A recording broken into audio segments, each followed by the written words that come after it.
ஊர் தமிழ்நாட்டுல சிவகங்கை மாவட்டம் திருப்புவனம் வட்டம் டி வேளாங்குளம் கிராமம் திருப்பாச்சேத்தி பக்கத்துல. எங்க ஊரோட முக்கியமான வாழ்வாதாரம் விவசாயம். விவசாயம் செய்துதான் நாங்க எல்லாரும் பொழப்பு நடத்தி வர்றோம். எங்களோட ஊர் பெயர் காரணம்னா எங்க ஊர்ல அதிகமா வேலை மரம் அதிகமா இருந்ததுனால வேளாங்குளம் அப்படின்ற ஊரு பேர் காரணம் வந்ததா நாங்க தெரிஞ்சுக்கிறோம். ஆதி காலத்துல எங்களோட வேளாங்குளம் கிராமத்துல ஐயனார் கோவில் மேற்கு முகமா அமைஞ்சிருக்கு. இது 2000 வருஷமான பழமையான கோவில். இந்த கோவிலுக்கு அருகில ஒரு இலுப்பை மரம் இருக்கு. இந்த இலுப்பை வந்து ஒரு 2000 வருஷத்துக்கு முன்னாடி உள்ள மரமா அறியப்படுகிறது. நாங்க எங்களோட மெயின் குலசாமி வந்து அங்க பரிச்சூர்ல அங்காளஈஸ்வரி கோயில் பாலகுருநாதர் சுவாமி கோயில் இருக்கு. எங்க கிராமத்துல வருஷத்துக்கு 3 திருவிழா நடக்கும். சித்திரை மாசம் 1ஆம் தேதி எங்க ஐயனார் கோயில்ல மஞ்சுவரட்டு திருவிழாவும், ஆவணி மாசத்துல குதிரை எடுப்பு புறவி எடுப்பு திருவிழாவும் நடக்கும். எங்களோட 3வது திருவிழா மாசி மாசம் சிவன்ராத்திரி அப்ப எங்க குலசாமி வரிச்சூர் மதுரை மாவட்டத்துல இருக்கு, அங்க நடக்கும். இங்க நடக்கக்கூடிய ஆவணி மாத திருவிழால நாங்க 11 சமூகங்கள் ஒன்றா சேர்ந்து திருவிழா நடத்துவோம். எங்க ஐயனார் கோயில்ல வெங்கலமுடைய ஐயனார் கோவில் எங்க கோயில் மேற்கு முகமா இருக்கு. சிவகங்கை மாவட்டத்துல 2 கோயில் இருக்கு மேற்கு முகமா. மற்ற ஐயனார் கோயில்லாம் கிழக்கு முகமா இருக்கும். எங்க ஐயனார் கோயில் மட்டும் மேற்கு முகமா இருக்கும். ஆவணி மாசம் நடக்கிற திருவிழா வந்து 11 சமூகங்கள் ஒன்னா சேர்ந்து நாங்க திருவிழா நடத்துவோம். எங்களோட ஏரியாவை பொறுத்தளவுல 11 சமூகங்கள் ஒன்னா சேர்ந்து திருவிழா நடத்துறது எங்க கிராமத்துல மட்டும்தான். 2வது எங்களோட குலதெய்வம் அங்காளஈஸ்வரி உடனாய பாலகுருநாத சுவாமி பரிச்சூர் மதுரை மாவட்டத்துல இருக்கு. இந்த கோயில்ல நாங்க பரம்பரையா கடைபிடித்து வர்ற முறை என்னன்னா, அந்த கோயில் அங்காளஈஸ்வரி கோயில் கும்பிடுற இவங்க யாருமே பால் வியாபாரம் பண்ண மாட்டோம். எங்களோட முக்கியமான இது என்னன்னா விவசாயம் மட்டும்தான் பண்ணுவோம், பால் வியாபாரம் பண்ண மாட்டோம். எங்களோட மூதாதையர் முற்பாட்டனார் காலத்துல இருந்து பால் வியாபாரம் பண்ணக்கூடாதுன்னு எங்களோட சாமி சத்தியம் வாங்கினதுனால இன்னைக்கும் நாங்க ஒரு சொட்டு பால் கூட அடுத்த கோயிலுக்கு யாருக்கும் கொடுக்க மாட்டோம். கோடி ரூபா கொடுத்தாலும் ஒரு சொட்டு பால் கொடுக்காத கிராமம் வேளாங்குளம் கிராமம்னு சொல்லுவாங்க. மற்றபடி எங்களோட கோயில்ல வருஷத்துல 3 திருவிழா நடத்துறதுல நாங்க எல்லாரும் சேர்ந்து இணைந்து நடத்துவோம். எங்களோட வரிசூர் அங்காளஈஸ்வரி குருநாதன் கோயில்ல எரிசோறு கொடுக்குற திருவிழா வந்து பாரிவேட்டை திருவிழா இன்னைக்கும் நடைமுறையில இருக்கு. மாசி கலரியில பாரிவேட்டை திருவிழா வந்து இன்னும் நடைமுறையில இருக்கு. நாங்க போன தடவை கூட எரிசோறு கொடுக்குற திருவிழா நடத்தினோம். அடுத்த வருஷம் நடத்தலாம்ன்ற இதுல இருக்கோம். எங்களோட இதுல சாமி கும்பிடுற நிகழ்வுல என்னன்னா, முதலா மற்ற கிராமங்களை போல இல்லாம ஒவ்வொரு தலைமுறை தொடங்கும் போதும் சாமியாடிகள் தேர்வு பண்றது வந்து ஒத்த எடுத்தல் திருவிழான்னு நாள் நடக்கும். அந்த திருவிழால எப்படின்னா, நம்ம போடுற சோவி போட்டு பாக்குறதுல ஒரு சோவியில அடையாளத்தை வச்சு 12ல 1ல வச்சு அதை குப்பரை கவுத்தி வச்சிருவாங்க. அதுல இருக்கிற மச்சத்தை அந்த சாமியாடி எடுக்கணும். அந்த சாமியாடிய தேர்வு செஞ்சுதான் நாங்க கப்பர திருவிழா சொல்லக்கூடிய எரிசோறு திருவிழா நடத்திக்கிட்டு இருக்கோம். நான் சிவகங்கை மாவட்டம் திருப்புவனம் வட்டம் டி வேளாங்குளம். என் பேர் வந்து செல்லமுத்து. டி வேளாங்குளம் கிராமத்துல இன்னும் பல சிறப்புகள்ல இன்னும் நான் எனக்கு தெரிஞ்ச சிறப்புகளை சொல்றேன். இப்போ எல்லா ஊருக்கும் பார்த்தீங்கன்னா ஒரு கம்மா தான் விவசாயம் பண்ணுவாங்க. ஆனா எங்க ஊர்ல டி வேளாங்குளத்தை பொறுத்தளவுல நாங்க 4 கம்மா விவசாயம் பண்றோம், உள்ளேயும் வெளியேயும் பண்றோம். அதிகம் எங்க ஊர்ல வந்து ஒரு நபருக்கு வந்து 5 ஏக்கர்ல இருந்து 10 ஏக்கர் நிலம் இருக்கு. அதிகமா வந்து நாங்க விவசாயத்தை நம்பி வாழ்வோம். முழுசா விவசாயத்துக்காண்டி உழைப்பு அதிகமா இங்க இருக்கும். அதுக்கு அடுத்துதான் படிப்பு இதெல்லாம் பார்த்து அவங்களுக்கு பிடிச்ச வேலைக்கு போவாங்க. இன்னொரு சிறப்பு என்னன்னா, எங்க ஊர்ல வந்து காளி வந்து ரொம்ப சிறப்பா இருக்கும், ரொம்ப ஆக்ரோஷமா இருக்கும். வடப்புறத்து காளி அந்த அளவுல ரொம்ப ஹெவியா இருக்கும். நல்ல சிறப்பான காளி எங்க ஊர்ல சிலை வச்சிருக்கோம் நாங்க. அதே மாதிரி என்ன சிறப்புனா, எங்க ஐயனார் கோயில் வந்து சாமி கும்பிட்டு எதுலையுமே விவசாயத்திலையும் கேட்டுக்குங்க, எந்த விஷயத்துக்கு போனாலும் நாங்க தோத்ததுல சுத்து கிராமங்கள்ல நல்லது கெட்டது எதுக்கு போனாலும் எங்க சாமி வந்து சிறப்பா வேலை செய்யும். எங்களுக்கு பக்தி சக்தியும் கொடுக்கும். நாங்க எதுலையுமே நாங்க இது வரைக்கும் தோத்தது கிடையாது. அடுத்து வந்து நாங்க 5000 குடும்பம் இருக்கோம். நாங்க டி வேளாங்குளத்துல பால் நாங்க தம்பி சொன்ன மாதிரி யாருக்குமே நாங்க கொடுக்க மாட்டோம். எங்க வீட்டுக்கு கல்யாணம் பண்ணா கூட நாங்க அவங்களுக்கு கொடுக்க மாட்டோம். எங்க வீட்டு பிள்ளைக்கு மட்டும்தான் நாங்க பால் கொடுப்போம். இது வந்து தமிழ்நாட்டுல எங்கேயும் இல்லாத ஒரு தனி சிறப்பு எங்க ஊருக்கு இருக்கு. அதே மாதிரி எங்க ஊர்ல எல்லா கோயில்களும் வச்சிருக்கோம். எல்லா கோயில்களும் நாங்க சிறப்பா கட்டி வச்சிருக்கோம். எங்க ஊர்ல இல்லாத கோயில்களே இல்லை. கோயிலுக்கு அதிக மரியாதை கொடுக்குற ஊர் இது. திருவிழா வந்து எத்தனை பிரச்சனை நடந்தாலும் எங்க ஊர்ல தொடர்ச்சியா திருவிழா நடக்கும். திருவிழா வந்து நாங்கள் எப்பயுமே நிப்பாட்ட மாட்டோம். வேற ஊர்களெல்லாம் பார்த்தீங்கன்னா ஒரு ஏதோ ஒரு காரணங்கள் சொல்லி நின்றுக்கிட்டே இருக்கும். ஆனால் எங்கள் ஊரில் என்ன பிரச்சனை வந்தாலும் கோயில் திருவிழா நடந்துக்கிட்டே இருக்கும். நான் வந்து இங்கே விவசாயம் பண்ணிக்கிட்டு இருக்கேன். தொடர் விவசாயம். எங்கள் ஐயா, எங்கள் அப்பா, நான். சிவகங்கை மாவட்டம் திருப்புவனம் வட்டம் டி வேளாங்குளத்துல விவசாயம் செய்து வருகிறேன். எங்க அப்பா பேர் ஆறுமுகம், என் பேர் செந்தில் முருகன். என் பேர் கணேசன், அப்பா பேர் இருளப்பேன். இந்த வேளாங்குளம் என்பது ஒரு சுத்தளவில் தெரிகிற ஆளுக்கு ஒரு தெரிஞ்சுக்கிடுவாங்க. சில ஊர்களில் வெட்டுக்குத்து வேளாங்குளம் அப்படின்வாங்க. அதை வந்து ஒன்றும் இல்லை, அதாவது பழக்க வழக்கத்துக்கு நம்ம பயல்களோ யாராக இருந்தாலும் சரி, நம்ம ஊரை பொறுத்தளவில் நல்லா பழக்க வழக்கம் நல்லா இருக்கும். எதுவுமே அப்படி எதுவுமே வந்துடாது. அப்படி பழக்க வழக்கத்துக்கு நல்ல பயலுக, நல்ல ஊர். ஆனால் அந்த நேமு வந்து சில பேர் நினச்சிக்கிட்டு வேளாங்குளம் வெட்டுக்குத்து அந்த இதுக்கெல்லாம் வேலையே இல்லை. இப்போ உரிமைகளுக்காக கோவப்படுவான் அதிகமா. உரிமைகளுக்காக கோவப்படுறான், அது ஒரு பக்கம் இருக்கட்டும். அந்த மாதிரி வேலைகள்லாம் முன்னொரு காலத்தில் சொல்லியிருக்காங்க. ஆனால் இப்போ வந்து அது இல்லை. எவ்வளவோ பேர் இப்போ வெளியேறி பயலுக கவர்மெண்ட்ல வேலை பார்க்குறாங்க, வெளியில பிரைவேட்லேயும் வேலை பார்க்குறாங்க. நம்ம வந்து நடுத்தரமாக உள்ள ஆளுங்க அந்த விவசாயத்தை நம்பி இருக்கோம், விவசாயம் பார்க்குறோம். ஆனால் பேர் வந்து வேளாங்குளம்னு தான் சொல்லுவாங்க. ஆனால் பழக்க வழக்கத்துக்கு நம்ம ஊர் மாதிரி யாருமே இருக்காது. பக்கத்துல பழகினவருக்கு, ஆமா, பழகினவருக்கு ரொம்ப பிடிக்கும். அந்த மாதிரி பழக்க வழக்கத்துக்கு ரொம்ப பொறுமையா பழகுவாங்க. நல்லாவும் நண்பன்ற முறையில நல்லா முறையாக இருக்கும். பயல்களா இருந்தாலும் சரி, யாரா இருந்தாலும் சரி, ஊரை பொறுத்த அளவுல இன்னும் அதே மாதிரி தான் நாங்கள் நடத்திக்கிட்டு வரோம். ஆனால் ஒரு சில பேர் அதை நினைப்பாங்க, தவறுதலா வெட்டுக்குத்துக்கார வேளாங்குளம் அந்த மாதிரி இதெல்லாம் இனிமே நினைக்க வேணாம். தயவு செய்து வேளாங்குளத்தை பற்றி நல்லா தெரிஞ்சுக்கிட்டவங்க அதை பேச மாட்டாங்க. பேசலாம்ல.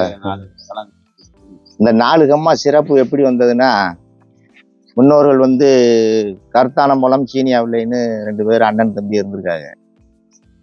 அவங்களுக்குள்ள ஒரு போட்டி பந்தயம் மாதிரி ஏற்பட்டு,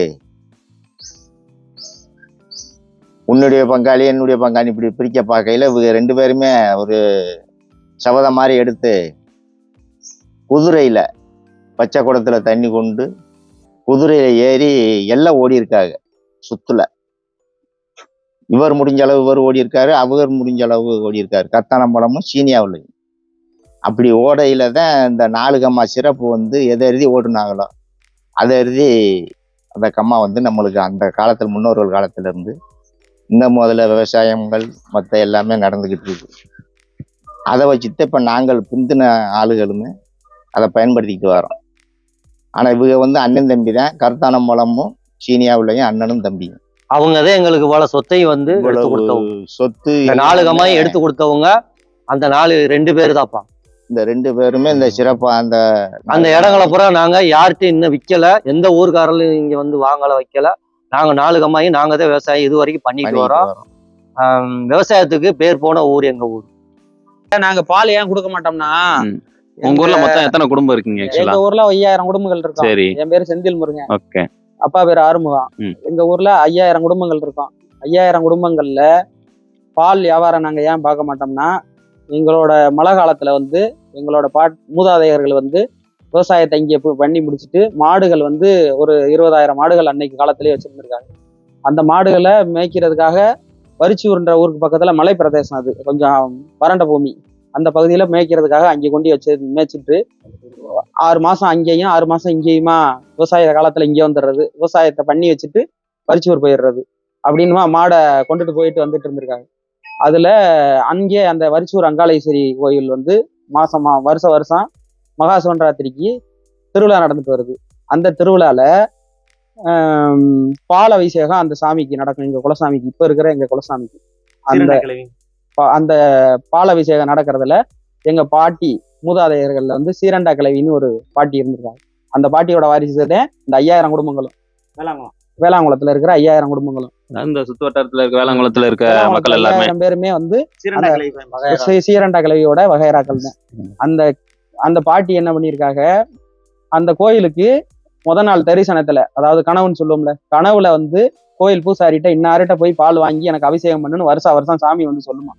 அப்ப அந்த வருஷம் வந்து சாமி வந்து சொல்லும் போது அங்காளேஸ்வரி வந்து பூசாரி கனவுல வந்து, எங்க கோயில் பூசாரி கனவுல வந்து இந்த மாதிரி அந்த சீரண்டா கிளவி மலை ஓரத்துல இருக்கிற கிளவிட்ட போய் பால் வாங்கிட்டு வந்து எனக்கு அவசியம் பண்ணுது பண்ணிரு அப்படின்னு சொல்லியிருக்கு. இவர் மேலதாளத்தோட இங்க இருந்து அந்த மலை ஓரத்துல இருக்க எங்க பாட்டி மாடு அடைச்சிருக்க இடத்துக்கு கொட்டிலுக்கு போயிருக்காங்க. அப்ப அந்த நேரத்துல 20,000 மாடு வச்சிருந்திருக்கோம் பாட்டி. அந்த பாட்டி வச்சிருந்திருக்க அந்த இதுல 1000 எருமை, 19,000 20,000 நாட்டு பசுக்களை வச்சு பராமரிச்சுட்டு வந்திருக்காங்க. இவங்க போய் மேலதாளத்தோட பால் கேட்கும்போது அந்த இதுல அமருங்க கொஞ்ச நேரம், நான் எருமையில பாலை பீச்சிட்டு பசுல பால் பீச்சி உங்களுக்கு அபிஷேகத்துக்கு தர்றேன் அப்படின்னு சொல்லி எருமையில பால் பீச்சிட்டு இருந்திருக்கு. காலதாமதம் பண்றத சாமி வந்து இலட்சியமாவும் லேசாவும் என்னை நினைச்சுக்கிட்டு இருக்க, காலதாமதம் பண்ணிக்கிட்டு இருக்க, பால் பீச்சி எனக்கு அபிஷேகத்துக்கு நீ கொடுத்துருக்கணும் அப்படின்றதுல சாமி உறுதியா இருந்து அந்த மாடு 4 காம்பிலுமே பாலா கறந்துருக்கு, ரத்தமா கறந்துருக்கு. பால் ரத்தமா கறக்கவுமே பாட்டிக்கு மேல அருள் பிடிச்சிருது, பூசாரி மேல அருள் பிடிச்சிருது. பூசாரி மேல அருள் பிடிக்கும்போது என்னை ஏன் தாமதப்படுத்துறேன், அபிஷேகத்துக்கு பால் கொடுக்காம ஏன் இவ்வளவு நேரம் தாமதப்படுத்தினேன் அப்படின்னு பூசாரி கேட்கும்போது, சரி அதுக்கான நான் தவற மன்னிச்சுக்க, இப்போ இதுக்கு பரிகாரம் என்ன அப்படின்னு கேட்கும்போது, பரிகாரம் வேற ஒண்ணும் இல்லை, உன்னோட குல தலைமுறைகள் அனைத்து பேரும் ஆணும் பெண்ணும் என்னைய குலதெய்வமா ஏத்துக்கிறதுக்கு சத்தியம் பண்ணி கொடு. பால் இனிமே விற்க மாட்டேன், இன்னைக்கு எனக்கு கொடுக்காத பாலை வந்து இனிமே நீ விற்கக்கூடாது, எனக்கு அபிஷேகத்துக்கு தவிர நீ குடும்பத்துக்கு தான் பயன்படுத்தணும், உங்க சமந்தாரம் வந்தாலும் நீங்க கொடுக்க கூடாது, இப்ப கட்டிட்டு வர்ற பெண்ணுக்கு கொடுக்கணும், கட்டிட்டு போற ஆண் அடுத்த வீட்டுக்கு போற ஆண் வந்து நம்ம பெண்ணை கட்டிட்டு போற ஆணுக்கு வந்து பால் கொடுக்க கூடாது அப்படின்ற நடைமுறை இன்னமும் இருக்கு. நாங்க அதை மெயின்டைன் பண்ணி வர்றோம். அப்ப அந்த சாமி சத்தியம் வாங்கும்போது பாட்டி என்ன சொல்லிடுது, உனக்கு 3 வாக்கு நான் கொடுத்துட்டேன், எனக்கு நீ 3 வாக்கை கொடுக்கணும். சாமி வந்து மாசம் நடக்கிற திருவிழால வேட்டை மார்க்கம்னு சொல்லுவோம். அந்த வேட்டை மார்க்க நிகழ்ச்சி வந்து வேளாங்குளம் கிராமம் வந்தாத்தேன் நடத்தணும்ன்றத நீ சொல்லிடு, நீ அதை இதை வாக்கா கொடு அப்படின்னு சொல்லி பாட்டி கேட்டுருது. அந்த சாமி அந்த இதை வந்து சாமி கொடுத்துருது. பூசாரி வடிவில் அவரு சொல்லிடுறாரு சத்தியம் பண்ணி, இனிமே வந்து அந்த கோயிலுக்கு திருவிழா வந்து மாசம் நடக்கிற திருவிழால வேட்டை மார்க்கம் சுத்தி வர்ற உரிமை வந்து உனக்கு தேன் அப்படின்னு சொல்லிடுறாரு. அதோட அந்த பால் கொடுக்கறது இன்னமும் எங்கிட்ட தொடர்ந்துட்டு வருது. நாங்க பால் வியாபாரம் யாருக்கும் கொடுக்க மாட்டோம். ஆமா, ஆணும் பெண்ணும் அந்த கோயில்ல வந்து பொங்க வைக்கணும், வரி கொடுத்து ஆணும் வைக்கணும் பெண்ணும் வைக்கணும் அப்படின்றது. வெளியில எங்க கட்டி கொடுத்தாலும், இப்ப எங்க அக்கா இருக்காங்கன்னா எங்க அக்காவை வெளியில கட்டி கொடுத்துட்டோம்னா எங்க அக்கா வந்து இங்க வந்து பொங்கல் வைக்கணும் மாசி சிவன்ராத்திரிக்கு இப்ப அப்படின்றது எங்களோட வழக்கமா இருந்துட்டு வருது. இன்னைக்கும் பால் யாருக்கிட்டையாச்சும் ஒரு சொட்டு அடுத்தவங்களுக்கு தெரியாம போயிட்டாலோ அல்லது தெரியாம கொடுத்துட்டாலோ 1 லிட்டரு பால்ல 1/2 மில்லி கொடுத்தாலும் சரி, யார் வாயில ஏதாவது பட்டு நாய்க்கு பட்டாலும் எங்க மாடுகள் வந்து இன்னைக்கு ரத்தமா கறக்கும், கண்டுக்குட்டி இறந்து போகும், மாடு இறந்து போகும், மாடு அந்த வீட்டுக்கு தங்காது. இன்னைக்கு வரைக்கும் அது நடந்துட்டு இருக்கு. அன்னைக்கு காலையில பாலை யாருக்கிட்டையாச்சும் கொடுத்து அல்லது நாய் இதாயிருச்சுன்னா நக்கிடுச்சுன்னா சாயந்தரமே ரத்தமா கறந்துடும், இந்த கண்டுக்குட்டிகள் இறந்து போயிடும், மாடு அந்த வீட்டு மாடு அழிஞ்சு போகும் அப்படின்றத அதை நாங்க சரியா கடைபிடிச்சிட்டு வர்றதுனால இன்னைக்கு எங்க கிட்ட 4 கடையில 20,000 மாடுகளும், எங்க ஊருக்குள்ள ஒரு 5,000 மாடுகளும் 25,000 மாடுகள் இன்னும் நாட்டு மாடுகள் இருக்கு. கண்ணுக்கு கனவா போன வருஷமே தயிரை வந்து நாய்க்கு வச்சுட்டான். அந்த மாடு வந்து கண்டுக்குட்டி பால் குடிக்கும் போது கண்டுக்குட்டி இறந்து போச்சு. அதுல இருந்து அப்புறம் அதுக்கு வந்து அவதார காணிக்க முடிஞ்சு அதுக்கு பின்னாடி நாங்க மாடுகளை வளர்த்துக்கிட்டு வர்றோம். இந்த வேளாங்குளத்துல? ஆமா, இந்த வேளாங்குளத்துலதான். ஒரு சில சிறப்புகள் இருக்கு, அது இன்னும் தொடர்ந்து வந்துகிட்டு இருக்கு. இப்ப நான் வந்து எனக்கு 44 வயசு ஆகுது, என் பேர் செல்லமுத்து. போன தடவை வந்து நாங்க எங்க பாரம்பரிய வந்து தொடர்ச்சி அந்த பூசை போட்டுக்கிட்டு வந்தாங்க. பாரிவட்ட திருவிழா நடத்திக்கிட்டு இருப்பாங்க, மாசி கலரின்னு சொல்லுவாங்க அதை எங்க ஊர்ல. அதை வந்து நான் நேரம் அவ்வளோ பார்த்தது கிடையாது, 2-3 வருஷம் பார்த்துருக்கேன். அப்போ எனக்கு அனுபவம் பத்தாது. இப்போ எனக்கு 44 வயசு ஆகுது. போன வருஷம் இந்த திருவிழா நடந்துச்சு. அப்போ வந்து இது கிராமமே சேர்ந்து முத்தெடுக்க போறோம்னு சொன்னாங்க. நாங்கள் முத்தெடுக்க போறத நான் வந்து எல்லாரும் முத்த எடுத்துருவாங்களா அப்படின்ற ஒரு நம்பிக்கை கம்மியாக தான் நான் அந்த இடத்துக்கு போனேன். ஆனால் எங்கள் சாமிகளை இறக்கையில் வேகமாக, அதாவது செகண்ட்ல அந்த முத்தை எடுத்து கொடுத்தாங்க. வேகமாக அந்த முத்தை எடுத்து கொடுத்தாங்க. ரொம்ப ஆச்சரியமா இருந்துச்சு. இப்போ நிறையா ஊர்களில் நான் யூடியூப் வீடியோ இதெல்லாம் பார்ப்பேன், 2 நாள் 3 நாள் 5 நாள் அப்படித்தான் அவங்க முத்தை எடுக்கிறாங்க. ஆனா முத்தை எடுத்தாதான் அந்த வந்து எரிசோறு கொடுக்க முடியுற தகுதியை பெற முடியும். அவங்ககிட்ட உண்மையா சாமி இருக்குன்னு எல்லாரும் நம்புவோம். 11 முத்துல ஒரு முத்து நாங்க வைப்போம். எல்லாரும் சேர்ந்து கிராமத்துல ஒரு 10 பேர் சேர்ந்து கமிட்டியாளர்கள் வந்து அந்த முத்தை வைப்பாங்க. அந்த 11 முத்தையும் குலுக்கி குப்பரை வைப்பாங்க, நைட்டு தான் வைப்பாங்க. அப்போ வந்து சாமி இறங்கி யாருக்கு அருள் இருக்கோ அந்த 11 முத்துல நாங்க வச்ச முத்தத்தை காட்டணும் எடுத்து. அது எதுக்கு இந்த முத்தை வந்து எடுக்க சொல்றாங்க அப்படின்னு பாத்தீங்கன்னா, அவங்கள்ட்ட உண்மையா சாமி இருக்கு அப்படின்னு நம்பினாத்தே, அவங்களோட சாமி இருந்தாத்தே அங்க பாரிவட்ட திருவிழாவுக்கு வந்து கப்பரை சட்டி ஏந்தி போய் எரி சோறு அவங்கள கொடுக்க முடியும். இல்லைன்னா அந்த கொடுக்குற சோறு வந்து கீழே விழுந்துரும். கீழே விழுந்துச்சுன்னா எங்க ஊர்ல வந்து அது அபசகுணம் நினைப்பாங்க. அதனால சாமியை வந்து இருக்கா அவங்ககிட்ட உண்மையிலே சாமி அடியிட்ட சாமி இருக்கான்னு செக் பண்ணிட்டு நாங்க அந்த திருவிழாவை நடத்துவோம். அதுல வந்து பெரிய சிறப்பு. இப்ப ஏன்னா என் அனுபவத்துல வந்து போன வருஷம் வந்து எங்க ஊர்ல வந்து முத்துகள் எடுத்த உடனே இன்னைக்கும் வந்து எங்க ஊர்ல பழைய சாமி அப்படியே இருக்குன்ற நம்பிக்கைய எல்லாருக்கும் நிரூபிச்சு காமிச்சாங்க எங்க சாமி அடிக்க. ரொம்ப சிறப்பா இருக்கும்பா அந்த திருவிழா. அடுத்த வருஷம் வந்து திருவிழா நடக்கும். நீங்க வாங்க, உறுதியா அதை நேரம் பாக்குற வாய்ப்பை உங்களுக்கு யூடியூப் சேனலுக்கு நாங்க தர்றோம். டி வேளாங்குளம் கிராமம்ன்றது வந்துப்பா 5000 குடும்பம் உள்ளது. அது எங்க ஊர்ல இருந்து ஒரு 5-6 ஊர்ல எங்க ஊர்ல இருக்காங்க. இப்ப வெளியே இருக்காங்க, வெளியூர்லயும் எங்க ஊருக்காரங்க போய் வேலையில இருக்கவங்க வெளியூர்லயும் இருக்காங்க. ஆனா மொத்தம் 5000 குடும்பம் இருக்கும். இதுல விவசாயம் வந்து அதிகமா பண்றோம். இங்க ஜல்லிக்கட்டு மாடு அதிகமா வச்சு யூஸ் பண்றோம். அதே மாதிரி கிடா சண்டைக்கு நாங்க போவோம். சாவச்சண்டையும் அதிகமா விடுவோம். நாங்க பழைய பாரம்பரிய விளையாட்டுகளை வந்து தொடர்ச்சியா நாங்க வந்து ஈடுபட்டுக்கிட்டு இருக்கோம். அதுக்கு ஆதரவு இலவட்டங்களும் கொடுத்துக்கிட்டு இருக்காங்க. நாலா இப்ப சேவை சண்டையில அதிகமா போவேன் எல்லா ஊருக்கும். அதே மாதிரி பாத்தீங்கன்னா எங்க ஊரோட சிறப்பு வந்து எல்லா வகையான மண்ணு இங்க இருக்கு. சவடு மண்ணு, களி மண்ணு, கர்ம மண்ணு, எல்லா விவசாயமும் எங்க ஊருக்கு வரும், சிறப்பா வரும். அதனால இந்த விவசாயம் அந்த விவசாயம்னு கிடையாது, எல்லா விவசாயமே நாங்க போட்டுக்கிட்டு இருக்கோம். எல்லாத்துக்கும் நன்றி. ஒன்றா எந்த பிரச்சனையா இருந்தாலும் எங்களை பொறுத்தளவுல எங்க மொழியில என்னன்னா வேளாங்குளத்தான்னு சொல்லுவோம்.